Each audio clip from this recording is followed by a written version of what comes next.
அன்பான தேவ பிள்ளைகளே, மனம் திரும்புங்கள், பரலோக ராஜ்யம் சமீபமா இருக்கிறது. இயேசு வரப்போகிறார், சீக்கிரத்தில் வரப்போகிறார். நதி இயேசு வரப்போகிறாரா?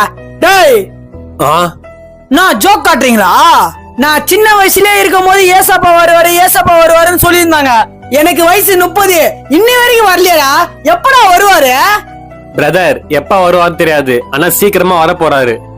எப்படி சொல்றீங்க பிரதர்? அவர் வரத்து முன்னாடி நிலநடுக்கம் நடக்கும், நிலச்சரிவு நடக்கும், கொள்ளை நோய் பரவும், நாட்டுக்கு நாட்டு போர் நடக்கும். இதே மாதிரி நிறைய பைபிள்ல இருக்கு. எல்லாம் நடந்துட்டு தான் இருக்குது. இன்னும் அவர் வருகை மட்டும் பாக்கி. சீக்கிரம் வந்துருவாரு பிரதர். போடா, நீங்களும் உங்க கட்டுக்கதை ஏத்துக்கினே. பிரதர் பிரதர் 6000 வருஷம் முன்னாடி மழையை பார்க்காத ஒரு காலம், நோவான்னு ஒருத்தர் வாழ்ந்தாரு. அவர் வாழ்ந்த காலத்துல ஏசப்பா அவர் கனவுல பேசுறாரு.